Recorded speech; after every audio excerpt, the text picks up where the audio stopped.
नमस्कार मित्रों। मेरा नाम है तरुण छेत्री और आज मैं आपके सामने उत्तराखंड की सेकंड क्लास लेके आ चुका हूँ। आपको पता है हमारा कनिष्ठ एक का होने वाला है पेपर। हो ही जाएगा, कोरोना के बाद तो होगा ही होगा। ये तो है नहीं कि कोरोना चलता ही रहेगा 2-3 साल तक, ऐसा तो नहीं होने वाला। खत्म हो जाएगा, कुछ टाइम का है ना। हद से हद 2-3 महीने हुआ, इससे ज़्यादा तो नहीं चलने वाला। इसके बाद पेपर होना है कनिष्ठ सहायक का। तो हम शुरू करते हैं। आज हम पढ़ेंगे आद्य ऐतिहासिक काल, ठीक है ना। और दोस्तों देखो, आपने माजिदा माउंटेन मैन मूवी तो देखी होगी। उसमें एक ही डायलॉग है, जब तक तोड़ेंगे नहीं तब तक छोड़ेंगे नहीं। तो वही वाला हिसाब होना चाहिए हमारे साथ इस पढ़ाई में भी। जब तक एग्जाम निकालेंगे नहीं तब तक मेहनत छोड़ेंगे नहीं, ठीक है। तो शुरू करते हैं। और वैसे भी लोग कहते हैं लक लक लक, कि मतलब लक लक की बात भी होती है, लेकिन लक तो सिर्फ 10% है। 90% तो आपकी मेहनत है। तो मेहनत करना बहुत ज़्यादा जरूरी है, बहुत ज़्यादा जरूरी है, ठीक है। तो शुरू करते हैं हम आधा जैसे काल। हम देखते हैं इसमें ऋग्वेद में जो पुराण है, पुराणों से ये हमें पता लगता है कि हमारे आध्यात्मिक काल के बारे में, ठीक है। तो पुराणों में साफ साफ लिखा है, पुराण हमारे चार ही है ना। वो ऋग्वेद वगैरह, ऋग्वेद, अर्थवेद, सामवेद और एक यजुर्वेद, यही सब है।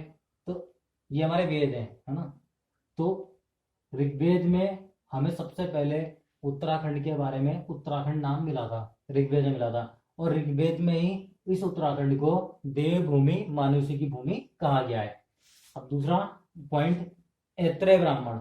ऐत्रेय ब्राह्मण में उत्तराखंड को क्या कहा गया है, उत्तर कुरु शब्द दिया गया है ऐत्रेय ब्राह्मण में उत्तराखंड के लिए। अब आता है उसके बाद एक स्कंद पुराण भी है। स्कंद पुराण में जो हमारे हिमालय है, पूरा हिमालय क्षेत्र है फैला हुआ, कश्मीर से लेके यहाँ हमारे लास्ट तक उत्तराखंड तक, इससे भी नीचे है, ठीक है ना। तो वहां पे स्कंद पुराण में हिमालय क्षेत्र को 5 खंडों में बांटा गया है। और वो 5 खंड कौन कौन से हैं देखो। नेपाल, आपको पता ही है हिमालय की सबसे ऊंची चोटी नेपाल में ही है, माउंट एवरेस्ट, ठीक है। नेपाल, केदारखंड, मानसखंड, कश्मीर और जालंधर। अब हम ये देखेंगे कि केदारखंड और मानसखंड, क्योंकि केदारखंड और मानसखंड के कॉम्बिनेशन से दोनों को हम ऐड कर दें तो हमारा बनता है उत्तराखंड। केदारखंड और मानसखंड को अगर हम ऐड करते हैं तो हमें हमारा मिलता है उत्तराखंड। और पुराणों में ही केदारखंड और मानसखंड के संयुक्त रूप को उत्तराखंड, ब्रह्मपुर और खसदेश कहा गया है। देखो तीन चीज कहा गया है, ध्यान से देखना, क्वेश्चन यही आता है कि ब्रह्मपुर कहाँ कहा गया है, ठीक है ना। ब्रह्मपुर के किन दोनों को मिला के कहा गया है, केदारखंड और मानसखंड, ठीक है। अब चलते हैं नेक्स्ट पॉइंट में। बौद्ध साहित्य की पाली भाषा में उत्तराखंड को हिमवंत कहा गया है, बौद्ध साहित्य में। आपको पता होगा बौद्ध साहित्य में वो आया था हमारा, हर्षवर्धन के टाइम में आया था हुएनसांग, उसने लिखी थी सी यू की, सी यू की। तो इसी में सी यू की में ही बौद्ध साहित्य में उत्तराखंड को क्या कहा गया है, हिमवंत कहा गया है। क्वेश्चन आएगा कि हिमवंत किसमें कहा गया है, तो बौद्ध साहित्य में कहा गया है। और कौन सी भाषा में कहा गया है, पाली भाषा में कहा गया है। तो पूरा पूरा हमें याद रखना है, थोड़ा बहुत से कुछ काम नहीं चलेगा। उत्तराखंड बहुत वैसा मामला है, इधर से उधर उधर से इधर पता नहीं चलता कहाँ गया क्वेश्चन। इसलिए बहुत सारी चीजें याद रखनी पड़ेगी। जैसे हरिद्वार को हम माया क्षेत्र बोलते हैं, ठीक है। अब माया क्षेत्र से हिमालय तक के क्षेत्र, हिमालय तक के जो भूखंड है उसे हम कहते हैं केदारखंड, ठीक है। केदारखंड कहाँ आ गया हमारा, यही वाला। और नंदा देवी से कालागिरी तक के क्षेत्र को बोलते हैं हम मानसखंड। और केदारखंड को ही हम गढ़वाल बोलते हैं और मानसखंड को ही हम कुमाऊं बोलते हैं, ठीक है दोस्तों। इतना समझ में आया। अब हम चलते हैं गढ़वाल क्षेत्र में।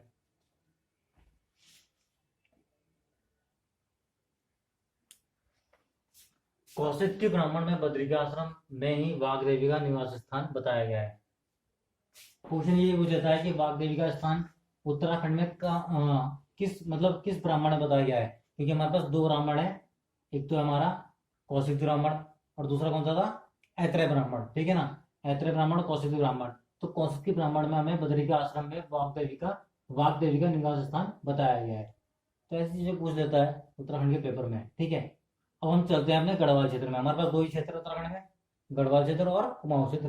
गढ़वाल में हमारे सात है, वो सात वो हैं डिस्ट्रिक्ट, और कुमाऊं में 6 हैं। अब गढ़वाल क्षेत्र को हम तो तपोभूमि बोलते हैं, बद्री का आश्रम बोलते हैं, और एक और बोलते हैं जो ये मैंने पढ़ाया था अभी थोड़ी देर पहले। बताओ।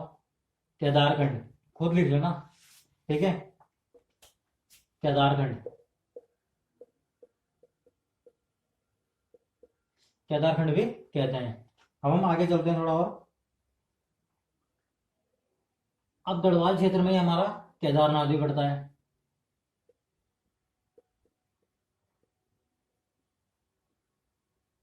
गढ़वाल क्षेत्र में हमारा केदारनाथ पड़ता है, और केदारनाथ कहाँ पड़ता है?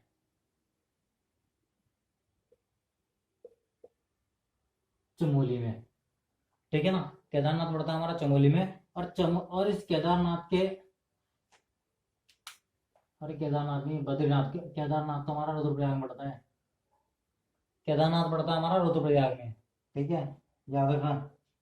ये थोड़ा गलत हो गया था। केदारनाथ पड़ता है हमारा रुद्रप्रयाग में, और जो हमारा वो पड़ता है बद्रीनाथ, वो पड़ता है हमारा चमोली में।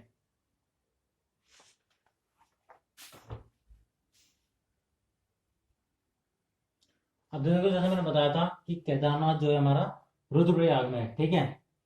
और केदारनाथ को हम पुराणों में इसका प्राचीन नाम जो है वो है भृंगतुंग। ये ता है ता। ठीक है ना। भृंगतुंग नाम से केदारनाथ को कहा गया है। और दूसरी बात, बद्रीनाथ, जो बद्रीनाथ है हमारा, वो पड़ता है हमारा कहाँ? ये पड़ता है हमारा चमोली में। ये पड़ता है रुद्रप्रयाग में। और क्वेश्चन ये आता है कि गणेश गुफा कहाँ स्थित है?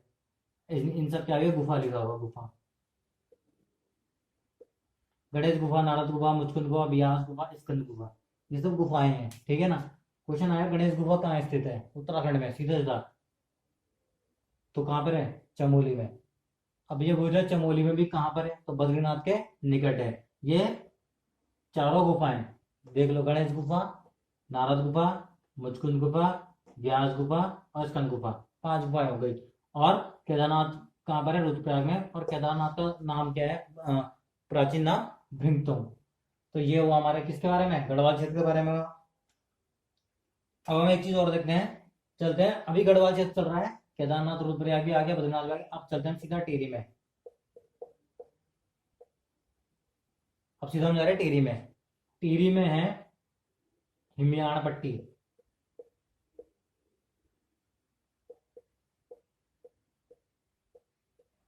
हिमियाण पट्टी, जहां पर विशोन पर्वत स्थित है। जहां पर क्या है? विशोन पर्वत स्थित है। ठीक है। टिहरी के जो हिमियाणा पट्टी है, वहीं पर हमारा क्या है? विशोन पर्वत स्थित है। और इसी विशोन पर्वत पर वशिष्ठ जी, जो विशिष्ट है,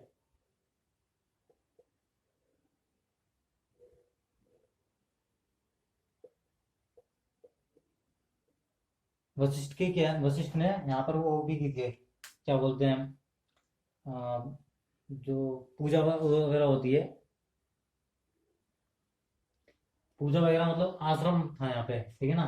तो वशिष्ठ जी ने यहाँ पर, विशोन पर्वत की बात कर रहा हूं मैं, वशिष्ठ जी ने यहाँ पर वशिष्ठ आश्रम बनाया।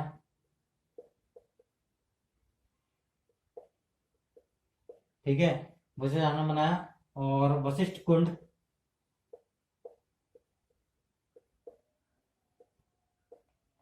और वशिष्ठ गुफा भी यहीं पर ही है। ठीक है। वशिष्ठ गुफा, ये 3 चीजें हमारी यहाँ पर स्थित है। ये हुआ हमारा टिहरी के बारे में। और यहीं पर ही एक सितोंशु पट्टी भी है। ठीक है। यहीं पर देख लो।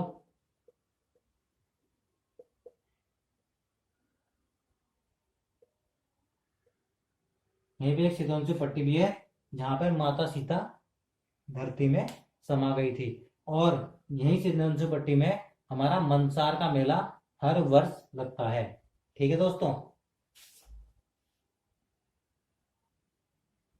मैंने अभी सितोंशु पट्टी तक बताया था आपको कि सितोंशु पट्टी में ही मनसार मेला लगता है, और सितोंशु पट्टी में ही माता सीता धरती में समा गई थी। ठीक है, यहां तक मैंने बताया था। अब इसके बाद हम चलते हैं महाभारत काल के वन पर्व के अनुसार। वन पर्व कोई खंड हुआ उसमें, तो उसके अनुसार गढ़वाल क्षेत्र में पुलिंद और किरात जातियों का अधिपत्य था। किन किन का? 2 जातियां थी, पुलिंद और किरात। और पुलिंद के जो राजा थे वो थे सुबाहु। पुलिंद के राजा कौन थे? सुबाहु। पुलिंद के राजा सुबाहु थे, जिनकी राजधानी क्या थी? श्रीनगर। श्रीनगर थी। और महाभारत में इस श्रीनगर को सुबाहुपुर सुबाहुपुर या श्री क्षेत्र कहा गया है। श्रीनगर को सुबाहुपुर या श्री क्षेत्र कहा गया है। क्वेश्चन आएगा कि श्री क्षेत्र श्रीनगर को किस महाकाव्य में कहा गया है? तब लिखना पड़ेगा वो महाभारत। ठीक है, तो मतलब ऑप्शन में लिखना पड़ेगा महाभारत। और प्राचीन प्राचीन काल में यहाँ दो विद्यापीठ भी थे। आद्य ऐतिहासिक काल की बात हो रही है, वहीं पर हमारे दो विद्यापीठ भी थे। कौन कौन से? बद्रिकाश्रम और कड़वाश्रम।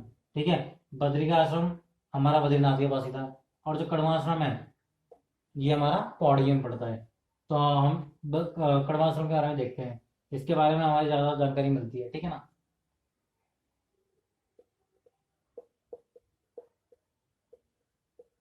कड़वाश्रम, पहली बात, कड़वाश्रम हमारा कहाँ पड़ता है? पौड़ी में। कड़वाश्रम को दूसरा नाम है वो क्या है? चौका घाट। और कड़वाश्रम मालिनी नदी के तट पर है। ठीक है ना, ये मालिनी लिखा हुआ। कड़वाश्रम मालिनी नदी के तट पर स्थित है। और कड़वाश्रम में ही शकुंतला, अभिज्ञान शकुंतलम जो लिखा था कालिदास ने, वो कड़वाश्रम में ही लिखा गया है। ठीक है, अभिज्ञान शकुंतलम की रचना यही करी हुई है। और शकुंतला विष्णु, हाँ ठीक है। और यहाँ पर प्रत्येक वर्ष और यहीं पर प्रत्येक वर्ष क्या लगता है? ये मेला लगता है। कौन सा? बसंत पंचमी का।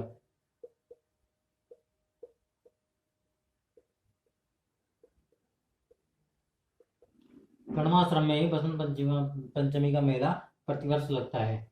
और एक दूसरा मेला कौन सा था? मनसार मेला, जो कहाँ लगा था? सितंसु पट्टी टिहरी में।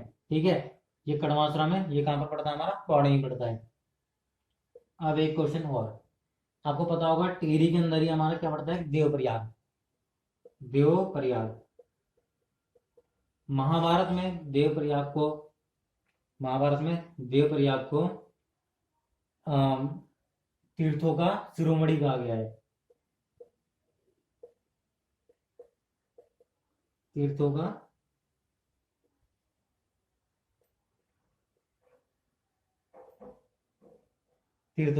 शिरोमणि कहा गया है। ठीक है ना, समस्त तीर्थों का शिरोमणि कहा गया है। किसको? देवप्रयाग को। और इसी देवप्रयाग में एक मंदिर है, राम मंदिर। ठीक है, इस देवप्रयाग में कौन सा मंदिर है? राम जी का मंदिर है। ठीक है दोस्तों गढ़वाल क्षेत्र के बाद हम पढ़ते हैं कुमाऊं क्षेत्र में आते हैं। ठीक है, कुमाऊं क्षेत्र को हम कुर्मांचल भी कहते हैं। और जो कुमाऊं क्षेत्र नाम पड़ा उसके पीछे क्या मतलब बातें हैं वो बताता हूँ थोड़ी मैं। तो एक कांतेश्वर पर्वत है जो हमारा चंपावत में पड़ता है। ठीक है, तो यहीं पर ही भगवान विष्णु ने कछुए का अवतार धारण किया था, ऐसा पुराणों में लिखा हुआ है सब कुछ। क्योंकि आद्य जैसे काल पढ़ रहे, मैंने पहले ही कहा था पुराणों से ही रिलेटेड है इसमें सब कुछ। ठीक है ना, तो कछुए का अवतार धारण किया था, तो तभी से इसका नाम कुमाऊं पड़ा। संस्कृत में इसे कुर्मांचल कहते थे हम। ठीक है, प्राकृत भाषा में इसे कुमू कहा गया और हिंदी भाषा में इसे कुमाऊं कहा गया, जो आजकल हम यूज कर रहे हैं। जो शुरुआत में हमारा कुमाऊं था वो सिर्फ चंपावत तक ही था, सिर्फ चंपावत तक। बाद में ये फैल गया पूरा। ठीक है ना, पिथौरागढ़, अल्मोड़ा, नैनीताल, उधम सिंह नगर, यहाँ तक पूरे क्षेत्र को हमने क्या कहा? कुमाऊं कहने लगे। और उसके बाद ब्रह्म एवं वायु पुराण के अनुसार, जो दो ये पुराण है, ब्रह्म पुराण और वायु पुराण, इसके अनुसार किरात, किन्नर, नाग, यक्ष, गंधर्व, विद्याधर आदि जातियां यहीं पर निवास करती हैं। ठीक है, कहां पर? कुमाऊं में। अब एक क्वेश्चन और बनता है हमारा कि अल्मोड़ा का एक जाखन देवी मंदिर है। ठीक है, अल्मोड़ा हमारा कुमाऊं पड़ रहा है, इसलिए अल्मोड़ा के बारे में बात करेंगे थोड़ा सा। कि अल्मोड़ा के एक जाखन देवी मंदिर है जहां से हमें यक्षों के निवास की पुष्टि मिलती है। ठीक है। और इसके बाद है हमारा एक जागेश्वर धाम।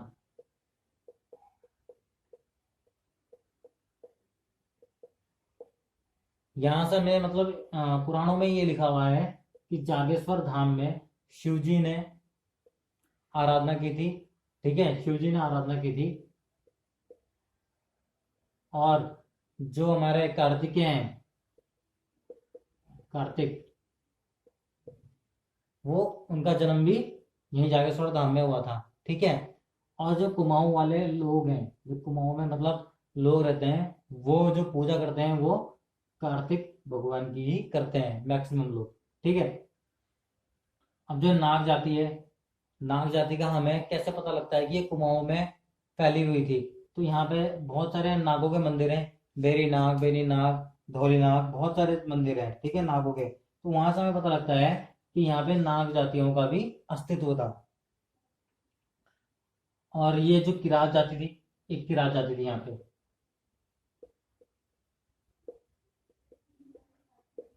क्वेश्चन आएगा कि किरात जातियों की भाषा क्या थी? किरात जातियों की भाषा क्या थी? तो इनकी भाषा थी मुंडा भाषा यूज करते थे ये लोग। ठीक है। तो दोस्तों आज हमने पूरा आद्य ऐतिहासिक काल पढ़ा। ठीक है। थोड़ा सा मैं आपको एक मैप में दिखा दूं कुछ जरा कि आज हमने करा क्या क्या। और आप लोग भी मैप ले लेना, मैप से पढ़ना हमें मतलब बहुत ज्यादा मजा आता है। तो आज हमने देखो इतना पढ़ा है। इस क्षेत्र को, ये पूरा गढ़वाल चल रहा, देख रहे होंगे आप, ये पूरा गढ़वाल चल रहा है। थोड़ा इधर कर लेता हूँ। तो ये वाला जो क्षेत्र है ये गढ़वाल है, और ये पूरा कुमाऊं है। ये हमारा केदारखंड, ये हमारा मानसखंड। ये बीच में ये जो क्षेत्र है इसे हम नंदा देवी वाला वो क्षेत्र बोलते हैं। नंदा देवी जो पर्वतमाला है ये पूरी यहीं पर है, और इसी को क्षेत्र को हमने बधान क्षेत्र भी कहा गया है। नंदा देवी वाले क्षेत्र को हमने क्या कहा गया है? बधान क्षेत्र।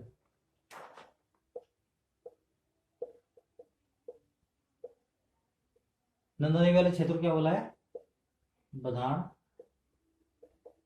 क्षेत्र। क्वेश्चन आएगा कि नंदा देवी क्षेत्र को किस नाम जाना जाता है? तो बधान क्षेत्र के नाम से जाना जाता है। ठीक है। और मैंने आपको केदारनाथ बताया था, वो यहाँ रुद्रप्रयाग में है। ठीक है। फिर हम गए थे बद्रीनाथ में भी, बद्रीनाथ यहाँ पर है। और यहीं पे मुचकुंद गुफा, नारद गुफा, व्यास गुफा, वो सब यहाँ पे थे। ठीक है। और उसके बाद हम गए थे कि चंपावत में। ठीक है। कि चंपावत को ही बोलते थे हम पहले कुमाऊं। तो ये है वो चंपावत। चंपावत जिसे हम सिर्फ कुआं बोलते थे, फिर बाद में फैल गया यहाँ तक, चमोली, पिथौरागढ़, ये बागेश्वर, ये सब उसमें आ गए, अल्मोड़ा। ठीक है ना, ये सब कहाँ पर आ गए? कुमाऊं के अंदर बढ़ गए। अल्मोड़ा में कौन सा हमारा जाखन देवी का मंदिर, जिसकी पुष्टि, जहां से हमें यक्षों की पुष्टि, निवास की पुष्टि मिलती है। तो दोस्तों आज बस यहीं तक करते हैं। ठीक है। और मेरी वीडियो को शेयर कीजिए, लाइक कीजिए, ज़्यादा से ज़्यादा लोगों तक पहुंचाने की कोशिश कीजिए। ठीक है। और उत्तराखंड के लिए हमारी एक वेबसाइट है,